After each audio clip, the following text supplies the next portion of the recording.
Hello students and welcome to our YouTube channel Delhi Institute for Civil Services. I am your educator Nikhil Saini and I am in front of you with another video lecture. आज का video थोड़ा खास होने वाला है।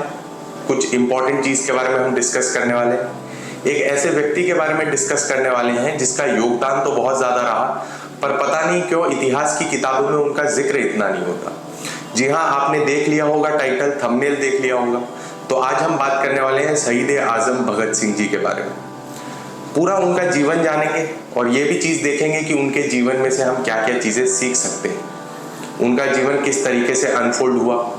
ऐसा कहा जाता है कि इंसान जो है अपनी परिस्थितियों की वजह से वैसा बनता है जैसा वो है। तो ऐसी क्या परिस्थितियां रही जिसकी वजह से भगत सिंह जी जो है इतने बड़े क्रांतिकारी बने। तो आज हम जानेंगे शहीद आजम भगत सिंह के बारे में। उनकी माताजी का नाम था विद्यावती और पिताजी का नाम था किशन सिंह। तो उनका जन्म जो है वो एक ऐसे परिवार में हुआ जहां पे क्रांति जो है पहले से ही थी। उनके अंकल, उनके जो चाचा जी हैं, उनका नाम है अजीत सिंह जी। आपने नाम सुना होगा, काफी बड़े क्रांतिकारी रहे। एक ऐसा एटमॉस्फेयर वहां हमें दिखा। सो ये सारी चीजें ऑलरेडी उनके साथ थी। उनके पिताजी और उनके अंकल दोनों गदर पार्टी से काफी ज्यादा जुड़े हुए थे। बचपन से ही वो सारी चीजें देखने लग गए, नोटिस करने लग गए, ऑब्जर्व करने लग गए। तो उन्हें एक चीज तो समझ आ गई कि हम आजाद नहीं हैं। हम जो करना चाहते हैं वो नहीं कर सकते, हम जिस तरीके से रहना चाहते हैं वैसे नहीं रह सकते। तो ऐसी परिस्थितियों में किया क्या जाए, ऐसी परिस्थितियों में हमें चाहिए आजादी। उन्होंने अपनी स्कूलिंग जो है दयानंद एंग्लो वैदिक स्कूल से की, जो स्टैब्लिश की है लाला लाजपत राय द्वारा। वहां से उन्होंने सारे नेशनलिस्ट एजुकेशन लिया। अपने स्कूल के समय में ही काफी ज्यादा किताबें ऑलरेडी वो पढ़ चुके थे। जैसे जैसे आगे की तरफ बढ़े उनकी रुचि जो है वो बदलती गई, जो चीजें उनको पसंद थी वो बदलती गई। स्टार्टिंग में बताया जाता है कि उन्हें कुश्ती के अंदर, अभिनय के अंदर काफी ज्यादा शौक रहता था, बट थोड़ा समय बीता, उन्होंने चीजें आसपास देखी तो धीरे धीरे जो है उनकी ये सारी चीजें छूटती चली गई और वो डूब गए किताबों के अंदर। एक चीज बताई जाती है कि किताब जो है वो आपको इतना कुछ सिखा सकती है जितनी कोई और माध्यम से आप नहीं सीख सकते। दुनिया में ऐसी कोई भी घटना नहीं घटी जो पहली बार घट रही। कभी ना कभी कोई ना कोई चीज ऐसे पहले भी हुई होगी। तो वो हमें कहां से मालूम चलता है? किताबों से। बहुत सारी किताबें पढ़ी भगत सिंह जी ने, और उन्होंने मेजर जो किताबें पढ़ी वो पढ़ी सोशलिस्ट आइडियोलॉजी की। वो रशियन रेवोल्यूशन से काफी ज्यादा प्रभावित थे। जब ये सारी किताबें वो पढ़ने लगे तो अलग अलग विचारधाराओं से वो अवगत होने लगे और उनका समय बीता कॉलेज में इसी तरीके से। फिर उन्हें लगा अब सही समय है एक संगठन में जुड़ने का, और उन्होंने संगठन चुना Hindustan Republican association. Hindustan Republican association में जुड़े, जिसका गठन किया गया था बाय राम प्रसाद बिस्मिल, सचिंद्रनाथ सान्याल और ऐसे बड़े बड़े लीडर्स जो हैं उसके अंदर ऑलरेडी थे। जुड़ने के साथ ही प्लानिंग चालू हुई काकोरी कांड की। ये विचार बनाया गया कि किस तरीके से हमारी क्रांतिकारी जो गतिविधियां हैं उसे आगे ले जाया जाए, क्या उसके पीछे कारण रह सकता है, किस तरीके से सहयोग हमें मिल सकता है। तो एक विचार तो ये सामने आया कि क्यों ना ऐसा किया जाए कि जो बड़े बड़े पूंजीवादी हैं उन्हें लूटा जाए। बट इस विचार का विरोध भी हुआ, क्योंकि इसके अंदर ये कहना था कि अगर हम उन्हीं लोगों को लूटेंगे जिनके लिए हम भला करना चाहते हैं, जिनको आजादी दिलाना चाहते हैं, तो लोग हमारे विपक्ष में हो जाएंगे। तो किसे लूटा जाए? तो अंग्रेजों को लूटा जाए। अंग्रेजों की एक ट्रेन थी जिसके अंदर गवर्नमेंट का कैश जा रहा था, उसको काकोरी पे रोका गया और काकोरी पे लूटा गया, जिसके अंदर भगत सिंह जी तो बच गए, बट बाकी जो है 4 लोग गिरफ्तार हुए। गिरफ्तार तो वैसे काफी ज्यादा हुए, बट जो 4 अहम तौर पे नाम लिए जाते हैं वो है राम प्रसाद बिस्मिल, अशफाकुल्लाह खान, राजेंद्र लहरी और रोशन सिंह। इन चारों को जो है फांसी हुई। एक व्यक्ति वहां पे भी था जो वहां से निकल भागा, वो थे चंद्रशेखर आजाद। जैसे ही काकोरी इंसिडेंट के बाद इन लोगों को फांसी हुई, उसके बाद ये जो मूवमेंट था ये थोड़ा सा धीरे पड़ने लगा। इसी चीज को ध्यान में रखते हुए भगत सिंह और उनके साथी मिले फिरोज शाह कोटला के मैदान में, और वहां पे HRA को उन्होंने वापस कर दिया HSRA, Hindustan socialist Republican association. और इसी के साथ उन्होंने अडॉप्ट की सोशलिस्ट आइडियोलॉजी। उन्होंने कहा आज के बाद हमारे जो भी सारे काम होंगे वो सोशलिस्ट आइडियोलॉजी पे बेस्ड होंगे। उन्होंने एक जो है पैराडाइम शिफ्ट लाया रेवोल्यूशनरी एक्टिविटीज में। अब उनका मानना था कि किसी भी तरीके से हम इंडिविजुअल एसेसिनेशन की तरफ नहीं जाएंगे, हम किसी इंडिविजुअल व्यक्ति को नहीं मारेंगे। इसकी बजाय हम क्या करेंगे? हम एक मास रेबेलियन करेंगे, एक बड़े स्तर पे रेबेलियन करेंगे। बट अभी घटना और कुछ घटने वाली थी। साइमन कमीशन आया। साइमन कमीशन में एक भी हिंदुस्तानी नहीं था, जैसे कि आप जानते हो, और इसका हर एक जगह विरोध हुआ। इसका विरोध लाला लाजपत राय ने भी किया। लाला लाजपत राय के साथ कौन थे? भगत सिंह जी भी थे। उस समय पे हुआ ये कि जब लाला लाजपत राय साइमन कमीशन को बॉयकॉट कर रहे थे तो उन पे लाठी चार्ज कर दिया गया। लाठी चार्ज किसके आदेश पे हुआ? तो लाठी चार्ज हुआ जेम्स स्कॉट के आदेश पे। लाठी चार्ज की वजह से जो चोट पहुंची लाला लाजपत राय को, उसकी वजह से उनका देहांत हो गया और हम कह सकते हैं कि अंग्रेजों ने एक तरीके से उनका मर्डर कर दिया। भगत सिंह और उनके साथियों को इससे बहुत ज्यादा आघात महसूस हुआ और उन्होंने ये विचार बनाया कि इसका बदला तो लिया जाना चाहिए। भले ही हमने ये आइडियोलॉजी स्टैब्लिश की है कि अब हम मास रिबेलियन की तरफ जाएंगे, बड़ी क्रांति करेंगे, बट जेम्स स्कॉट को तो मरना पड़ेगा क्योंकि उन्होंने हमारे लाला जी का मर्डर किया। तो इस समय पे उन्होंने प्लान बनाया कि कहाँ पे जाया जाए। तो चलिए लाहौर चलते हैं। लाहौर गए कौन? लाहौर गए राजगुरु, भगत सिंह और चंद्रशेखर आजाद। वहां पे प्लानिंग ये थी, जिसी तरीके से जेम्स स्कॉट अपने पुलिस स्टेशन से बाहर आएगा तो उसे हम क्या कर देंगे? शूट कर देंगे। बट सारी चीजें एक साथ घटी और उसके अंदर हुआ ये कि जेम्स स्कॉट की जगह जो अफसर बाहर आया उसका नाम था सॉन्ड्रेस, और गलती से हत्या किसकी कर दी? सॉन्ड्रेस की कर दी। सॉन्ड्रेस की हत्या के बाद पूरा लाहौर जो है वो सील कर दिया गया। कोई भी लाहौर से बाहर नहीं जा सकता, कोई भी लाहौर से अंदर नहीं आ सकता। तो ऐसे समय पे किया कैसे जाए? लाहौर से बाहर कैसे निकला जाए? हर एक जगह जो है सर्च होने लगी, हर एक जगह तलाशी करने लगे ये। तो इसके अंदर मदद करी भगवती चरण वोरा की वाइफ, जिनका नाम था दुर्गा भाभी, उन्होंने मदद करी। सबसे पहले तो उन्होंने पनाह दी और उसके बाद प्लान ऐसा कुछ सेट हुआ कि भगत सिंह जी जो है वो अपनी दाढ़ी और केश जो है उनको कटवाएंगे और जो आपने उनकी फोटो देखी होगी हेड के अंदर मूंछों के साथ, उस तरीके का लुक उन्होंने लिया। राजगुरु को बनाया सर्वेंट और चंद्रशेखर आजाद जो है वो पंडित जी के वेश में आ गए। जैसे कि उनका नाम भी था पंडित जी, तो वो पंडित जी के वेश में आ गए और वो वहां से निकले। तो इस तरीके से देखिए वो वहां से फरार हो गए और कलकत्ता की तरफ आ गए। बात अब ये थी कि किस तरीके से बहरों को सुनाया जाए, क्योंकि आप ये चीज देख सकते हैं कि इस दौर तक किसी भी तरीके से HSRA की कोई भी एक्टिविटी को जो है पब्लिसाइज नहीं किया जा रहा था। न्यूज़पेपर किसी भी तरीके से इनकी आइडियोलॉजी बता नहीं रही थी। सब लोगों को ये लग रहा था कि ये टेररिस्ट है। तो किया क्या जाए? उनको बताना पड़ेगा कि हमारी आइडियोलॉजी क्या है, हम देश को आज़ाद कराना चाहते हैं। तो इसके लिए प्लान ये हुआ कि जैसे ही ट्रेड डिस्प्यूट बिल और पब्लिक सेफ्टी बिल के ऊपर बहस होगी इंडियन लेजिस्लेटिव काउंसिल में, तब बॉम्ब फोड़ा जाएगा। और बॉम्ब भी कैसा? सिर्फ ऐसा जिससे नुकसान ना हो। तो एक ऐसा बॉम्ब बनाया गया जिसकी वजह से नुकसान ना हो बट आवाज काफी ज्यादा हो, और उसको जानबूझ के ऐसी जगह पे फोड़ा गया जहां पे किसी भी इंसान को कोई भी हानि ना पहुंचे। तो पूछा गया जाएगा कौन? तो जाने के लिए भगत सिंह ने अपना हाथ खड़ा किया कि मैं जाऊंगा।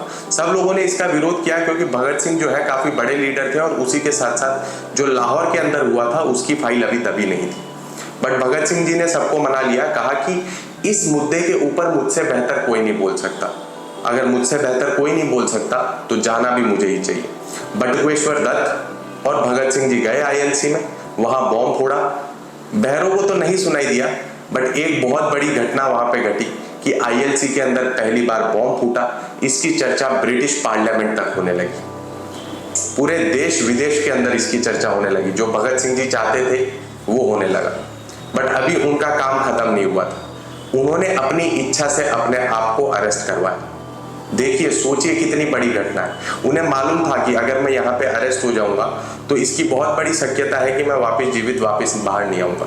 बट फिर भी उन्होंने अपने आप को अरेस्ट करवाया। क्या कारण रहा इसके पीछे? उनका मानना यह था कि जब हम कोर्ट के अंदर जाएंगे, कोर्ट के अंदर हमारी पेशी होगी, उस समय पे जो है हमारी बात हम सामने रखेंगे। अब कोर्ट के अंदर जो हम बात रखेंगे उसको तो सुनना पड़ेगा, उसको तो न्यूज़पेपर वालों को भी पब्लिश करना पड़ेगा। ऐसा तो हो नहीं सकता कि न्यूज़पेपर वाले उसको पब्लिश करने से मना कर दें। तो जैसे ही वो कोर्ट के अंदर जाते, इनकलाब जिंदाबाद के नारे लगते, सब हंसी खुशी वहां पे पहुंचते, अपनी बात सामने रखते, हर एक चीज वहां पे बताई जाती। जब वो कहते कि आप टेररिस्ट हो तो भगत सिंह और उनके साथी कहते कि हम टेररिस्ट कहाँ हैं, हम तो क्रांतिकारी हैं।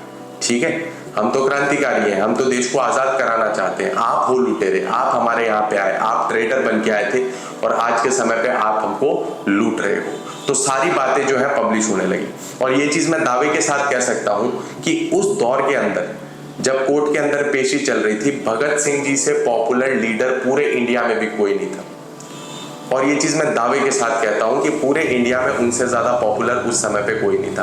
आप कोई भी नाम उठा के देख लीजिए, उनसे ज्यादा पॉपुलर वो नाम नहीं था। सिर्फ यहीं तक नहीं रुके, वो वो जेल के अंदर भी बुक्स पढ़ने लगे, जेल के अंदर से भी वो लेटर्स लिखने लगे, उसमें से कुछ हमारे पास अभी हैं और बाकी के नहीं हैं। तो ये सारी गतिविधियां वो जेल से भी करने लगे। जेल के अंदर उन्होंने देखा कि जिस तरीके से ब्रिटिश प्रिजनर्स या फिर यूरोपियन प्रिजनर्स हम कह सकते हैं, उनको अलग तरीके से ट्रीट किया जाता है, उनको पढ़ने के लिए बुक्स दी जाती हैं, न्यूज़पेपर दिए जाते हैं, उनका खाना भी जो है वो अलग बनता है। बट जो इंडियन प्रिजनर्स हैं उनको अलग तरीके से ट्रीट किया जाता है। तो यहाँ उन्होंने बात सामने रखते हुए ये कहा कि ऐसा क्यों, ये भेदभाव क्यों, इक्वालिटी होनी चाहिए। आप हमें जेल के अंदर रख रहे हैं, कोई दिक्कत नहीं है, पर जेल के भी कुछ नियम होते हैं, उस हिसाब से सबको रखा जाना चाहिए। तो कहा गया साहब आपको ये फैसिलिटीज नहीं मिलेंगी, आपको किसी भी तरीके से ये फैसिलिटीज नहीं मिल सकती। तो उन्होंने बोला कोई दिक्कत नहीं है, हम हंगर स्ट्राइक पे बैठ जाते हैं। और वो किस पे बैठ गए, हंगर स्ट्राइक पे। 64 दिन तक हंगर स्ट्राइक चली। क्या कुछ नहीं किया अंग्रेजों ने हंगर स्ट्राइक तोड़वाने के लिए, उनको मारा पीटा, बर्फ की सिल्लियों पे लेटाया, उनके गले में पाइप डाल के दूध डालने की कोशिश करी। एक ऐसी करतूत नहीं कह सकते हम, एक ऐसी टेक्निक नहीं जो अंग्रेजों ने ना अपनाई हो। पीट पीट के थक गए, सब एकदम दुबले पतले, शक्ल से दिख रहा था कि इन्होंने कुछ खाया नहीं है, ये कमजोरी के अंदर है, बट फिर भी चेहरे पे एक मुस्कान रहती थी। भगत सिंह जी कहा करते थे जेल के अंदर कि मैं एक ऐसा पागल हूं जो जेल के अंदर भी आजाद है, और उन्होंने इस बात को सिद्ध भी किया। उन्होंने क्या कहा कि मैं एक ऐसा पागल हूं जो जेल के अंदर भी आजाद है, और उन्होंने इस बात को सिद्ध किया। अपनी एक मुस्कान रखते थे, इनकलाब जिंदाबाद के नारे लगाते रहते थे, ये सारी चीजें वो वहां पे करते थे। 64 दिन की हंगर स्ट्राइक चली जिसमें उन्होंने अपना एक साथी खो दिया, यतिंदा। 64 दिन के बाद उनका देहांत हो गया, और इवेंचुअली जो है डिमांड्स मांगनी पड़ी अंग्रेजों को। उन्होंने डिमांड मनवा के छोड़ा, ये हम कह सकते, ठीक है। अब बात ये थी कि अब क्या हो, तो होना वही था जो अंग्रेजों ने डिसाइड कर रखा था। 24 मार्च 1921 का दिन निर्धारित किया गया फांसी के लिए कि 24 मार्च को उन्हें हम फांसी देंगे। पूरे देशों दुनिया के अंदर उनके लिए पिटीशन जारी करी जाने लगी, इरविन को पत्र लिखे जाने लगे कि इनकी माफ़ी जो है दी जाए, इनको किसी भी तरीके से हम फांसी नहीं दे सकते। सब लोग पिटीशन रखने लगे सामने, सब लोग अर्जियां देने लगे। और उस समय पे हम ये चीज़ दौर देख सकते हैं कि हुआ क्या, कि हुआ ये कि फांसी जो 24 मार्च 1931 को दी जानी थी, उसकी डेट जो है वो कट शॉर्ट कर दी गई। उसकी डेट क्यों कट शॉर्ट कर दी गई, क्योंकि लोगों को ये लग रहा था, अंग्रेजों को ये लग रहा था कि हो सकता है कि जेल पे हमला हो जाए, इसलिए पहली बार शाम के समय पे फांसी दी गई। 23 मार्च 1931 को शाम के समय पे भगत सिंह, राजगुरु और सुखदेव को फांसी के लिए ले जाया जा रहा था। जब भगत सिंह, राजगुरु और सुखदेव को फांसी के लिए ले जाया जा रहा था, तब वो एक किताब पढ़ रहे थे, और उन्होंने सिर्फ इतना पूछा कि हो गया समय, जी हाँ हो गया। और उन्होंने जो किताब पढ़ रहे थे उसका पन्ना वहां पे फोल्ड करके रख दिया। उन्होंने कहा मुझे 2 मिनट तो दीजिए, क्रांतिकारी दूसरे क्रांतिकारी से बात कर रहा है। इस तरीके का उनका जुनून था, और हंसते हंसते तीनों जने फांसी के फंदे पे झूल गए। ये जो हमारे क्रांतिकारी रहे, इसी की वजह से आज हमारा देश आजाद है। भगत सिंह जी के बारे में बहुत सारी ऐसी कहानियां हैं जिसके बारे में अगर मैं चर्चा करूंगा तो चर्चा करता ही रहूंगा। उसमें से मुख्य तौर पे मैंने आपके बारे में सामने कुछ कहानियां रखी। भगत सिंह जी इनिशियली जो है वो रिवॉल्यूशनरी नहीं थे, बट जैसे चौरा चौरी मूवमेंट के बाद नॉन कॉपरेशन मूवमेंट को वापस ले लिया गया, तो भगत सिंह जी को लगा कि नहीं, इस रास्ते से तो हम आज़ादी कभी भी नहीं पा पाएंगे, तो हमें करना क्या चाहिए, हमें क्रांति करनी चाहिए। इस तरीके के व्यक्ति थे भगत सिंह जी। किसी भी तरीके से धर्म में नहीं मानते थे।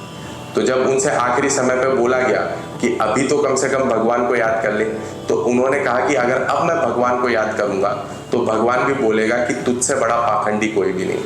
तो अंतिम समय तक जब मौत सामने थी, दिख रही थी मौत, उस समय तक भी उन्होंने क्या किया, वो अपनी उसी गतिविधि पे अड़े रहे, अपने उसी आइडियोलॉजी पे अड़े रहे। ठीक है, इस पे एक बहुत बड़ी बात मुझे याद आ रही है, युद्ध नहीं जिनके जीवन में वह भी बड़े अभागे होंगे, या तो प्रण को तोड़ा होगा या फिर रण से भागे होंगे।